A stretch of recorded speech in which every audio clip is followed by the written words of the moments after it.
자, 이번 강의에서는요, 저하고 절대부등식이라는 게 뭔지 한번 해볼게요. 자, 절대부등식. 당연히 뭐 부등식의 한 종류일 것 같은데, 제가 일단 이런 설명 한번 드려볼게요.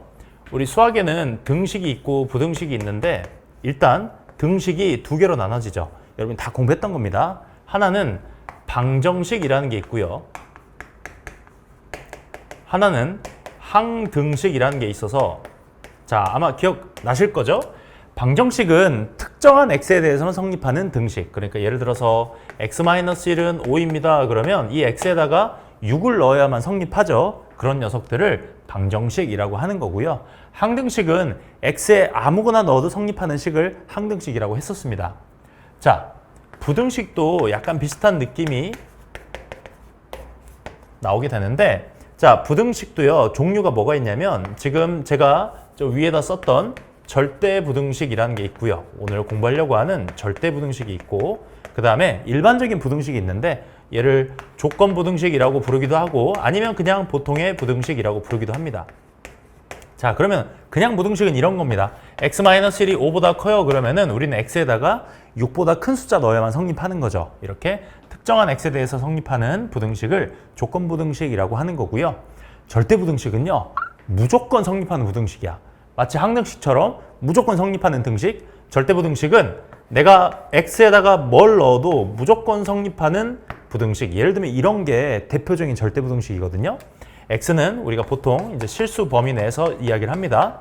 내가 x에다가 어떤 실수를 집어넣어도 제곱하면 0보다 크거나 같다. 성립하죠. 네, 우리는 이런 것들을 절대부등식이라고 부르겠다라는 겁니다. 그래서 이 절대부등식의 의미는 이 정도로 기억을 해주시고요. 오늘 사실 집중적으로 공부할 건 뭐냐면은 이 절대부등식 중에서 아주 유명한 애들이 있어요. 산술평균과 기하평균의 관계라고 해서 얘네 둘 사이의 관계를 집중적으로 공부할 거고요. 걔네들은 고3 졸업할 때까지도 계속 나오거든요. 그래서 오늘 잘 보시고 한번 익혀보시기 바랍니다. 자, 절대부등식이 뭔지 알겠는데, 대표적인 간단한 절대부등식 하나 보여드릴게요. 이런 거 보시면은 a제곱 플러스 2ab 플러스 b의 제곱은 이렇게 쓸 수가 있죠. 여러분 이거 반드시 성립한다고 말할 수 있겠죠. 자, 여기서 말하는 a, b, x, y 이런 녀석들은 전부 다 실수 범위에서만 따지도록 할게요. a 플러스 b의 제곱 당연히 0보다 크거나 같죠. 여기가 마이너스여도요, a 마이너스 b의 제곱 0보다 크거나 같다. 반드시 성립한다는 거 알 수 있죠. 대표적인 절대부등식입니다. 얘는 왜 절대부등식일까 생각해 보면 고등학교 1학년 때 이거 변형하는 법이 있었거든요. 혹시 기억나실까요? 2배, 2배, 2배, 2배, 2배, 2배 한 다음에 맨 앞에 다시 2분의 1을 곱해줘요. 그러면 이 식은 어떻게 변형이 됐었냐면 2분의 1에 자, a-b의 제곱 b 빼기 c의 제곱 c 빼기 a 제곱. 보니까 어느 정도 느낌이 옵니다. 자, 어때요? 무언가의 제곱 더하기 무언가의 제곱 더하기 무언가의 제곱 이렇게 써져 있잖아. 그러면은 얘도 0보다 크거나 같고 얘도 0보다 크거나 같고 얘도 0보다 크거나 같으니까 다 더한 것도 0보다 크거나 같겠죠. 그래서 이것도 대표적인 절대부등식이다 라는 겁니다.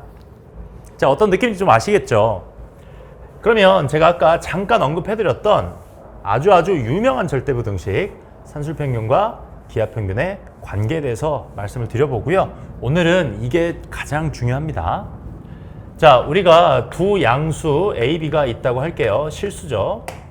이때 산술평균은 뭐냐면요, A랑 B랑 더한 다음에 2로 나눈 것을 산술평균이라고 하고, 여러분이 흔히 알고 있는 우리 보통의 사람들이 흔히 쓰는 평균은 바로 이 산술평균이에요.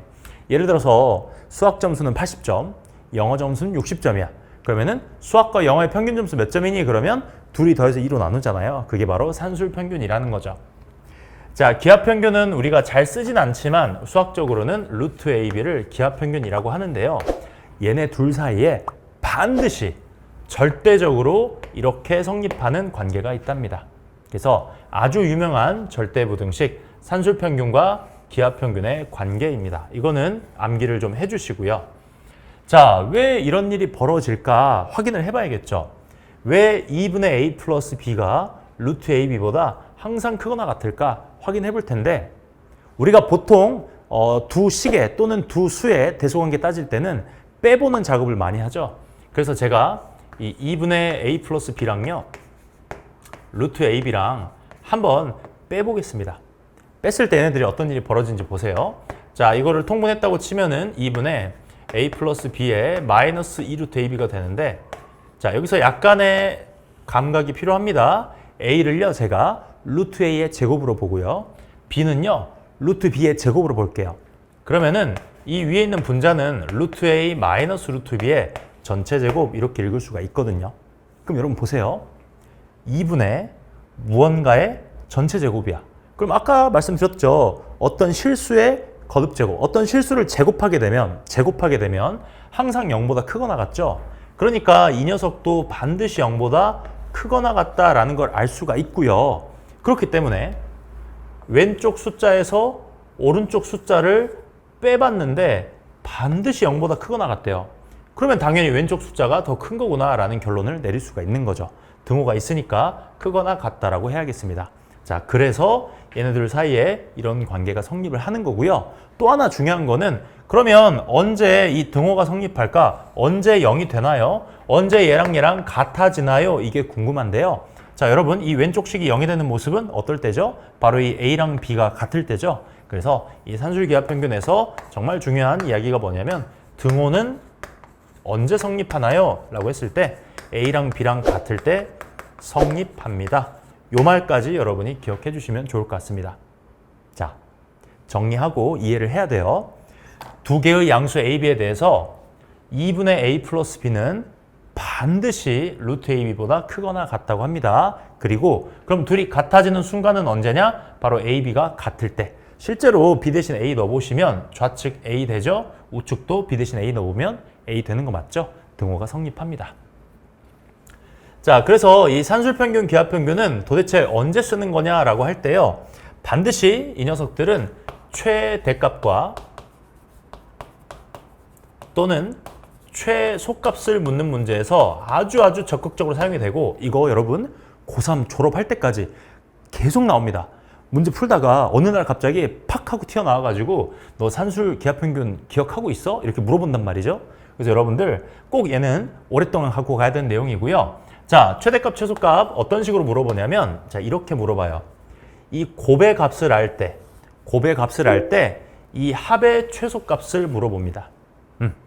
또는 반대로 이 합의 값을 알 때 곱의 최대를 물어보게 돼요. 그때 산술평균, 기하평균 관계를 쓴다는 거죠.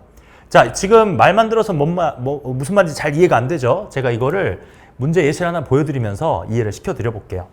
자,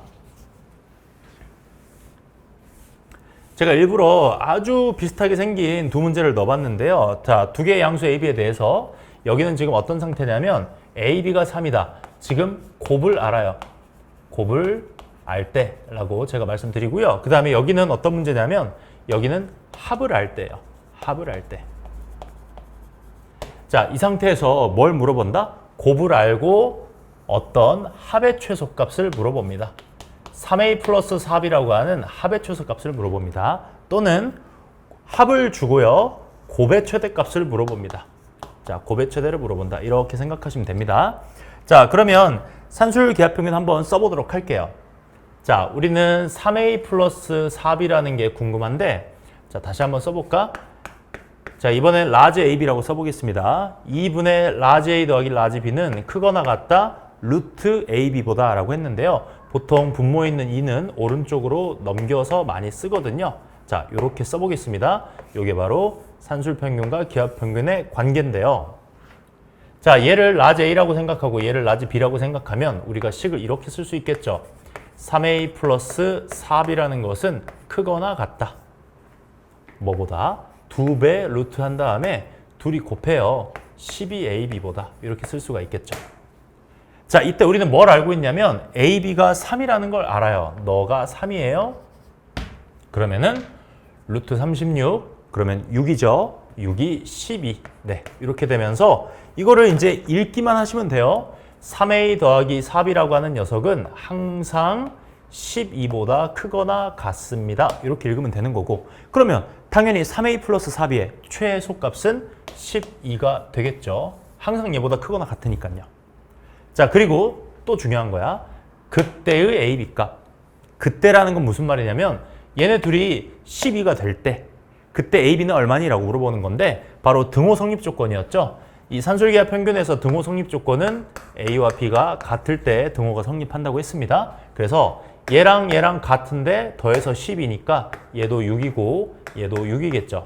그래서 그때의 A 값은 2가 되고 그때의 B 값은 2분의 3이 된다. 이렇게 말할 수가 있습니다. 이거 제대로 한 번만 느끼시면 돼요. 이런 이야기입니다.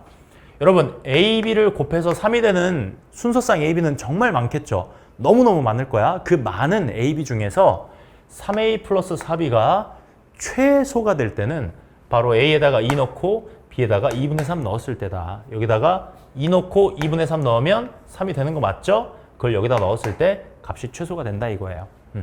이런 조합 말고 다른 순서상을 넣어버리면 최소값이 안 나온다는 거죠. 그렇게 생각하시면 되겠습니다. 자, 아래 것도 이제 할 수 있겠죠. 마음속으로 얘를 라지 A라고 생각하고 얘를 라지 B라고 생각해 주세요.